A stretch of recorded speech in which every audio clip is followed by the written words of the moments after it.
रमेश नाम का व्यक्ति जो कि बहुत गरीब था, वह रिक्शा चलाकर किसी तरह अपना जीवन यापन करता था।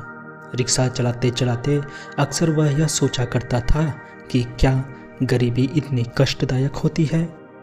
बेटा होते हुए भी बुढ़ापे में कोई सुख नहीं है।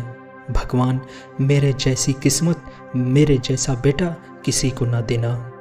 पूरे दिन सवारी खींचते खींचते रमेश की हड्डियों में दर्द होने लगता था और भूख भी जोरों से लगी थी, जिसके कारण थक हार कर रमेश ने रिक्शे को अपने घर की तरफ मोड़ लिया और धीरे धीरे करता हुआ आखिर में अपने घर तक पहुंच ही गया। अपने पति को दूर से आता देखकर यामिनी जल्दी से अपने टूटे फूटे झोपड़ी से बाहर निकल आई। बाल्टी में पानी लाकर रमेश के सामने रख दिया। रमेश ने अपने हाथ पांव धुले और यामिनी के फटे आंचल से चेहरा पोंछते हुए यामिनी से पूछा कि आज क्या पकाया है चंदन की माँ। यामिनी बोले कि आज खाना बनाने के लिए ज़्यादा कुछ नहीं था, किसी तरह मैंने अरहर की दाल और रोटी बनाई है।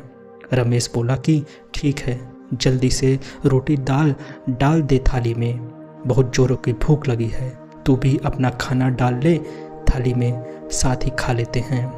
रमेश और यामिनी ने बड़े प्यार से अरहर की दाल और रोटी खाई। ऐसा नहीं है कि रमेश की कोई औलाद नहीं है। शादी के 2 साल बाद ही उनका एक बेटा हुआ जिसका नाम चंदन रखा, लेकिन लड़के के जवान होने के बाद उसका बेटा चंदन कुछ काम करूंगा कहकर मुंबई चला गया। सालों हो गए पर लौट कर नहीं आया। शादी भी वहीं कर ली।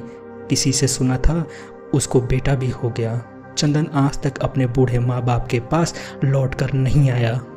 ऐसा लगता है कि जैसे चंदन अपने बूढ़े माँ बाप को याद ही नहीं करता है। रमेश किसी तरह रिक्शा चलाकर अपना और अपने पत्नी का पेट भरता आया था, पर धीरे धीरे अब रमेश की बूढ़ा होते जा रहा था। उसकी कमज़ोर शरीर अब और रिक्शा नहीं खींच पा रही थी। वह जल्द ही थकने लगता था। पहले यामिनी भी सबके घरों में काम करने जाया करती थी, पर अब वो भी कमज़ोर हो चुकी थी। चलते चलते चक्कर आ जाता था तो रमेश ने उसे कहीं भी जाने से मना कर दिया। धीरे धीरे करते करते समय अपनी गति से चल रहा था। किसी तरह ये दोनों अपना जीवन बिता रहे थे। एक सुबह बहुत कड़ाके की ठंड पड़ रही थी। कमज़ोर हड्डियां ठंड से अकड़ गई थी। घर में खाने को भी कुछ न बचा।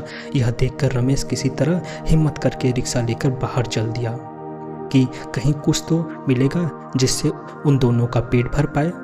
यामिनी कई दिनों से बिस्तर पर पड़ी थी। खाने को रोटी नहीं थी तो दवा कहाँ से आती। किसी तरह रमेश ने यामिनी को सरकारी अस्पताल में भर्ती करा दिया, पर वहाँ भी उसे कोई आराम न मिला। सुबह सुबह रमेश रिक्शा लेकर सवारी की तलाश में बाहर निकला कि तभी अचानक उसके सीने में बहुत तेज दर्द होता है और एक कराह के साथ उसका दम निकल जाता है।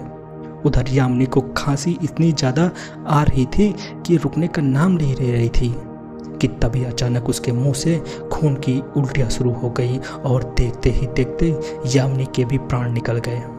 दोनों पति पत्नी बहुत खुशकिस्मत थे जो साथ में इस दुनिया को अलविदा कह दिया। अब दोनों अपने कष्टों से छुटकारा पा चुके थे। आते जाते लोग रमेश को रुक रुक कर देखते और आगे बढ़ जाते। वहीं अस्पताल में यामिनी की आंखें दरवाजे की ओर देखती रह गईं। शायद उसे पति का इंतजार था या शायद बेटे का, जो एक बार गया तो पलट कर कभी नहीं आया। Thank you so much.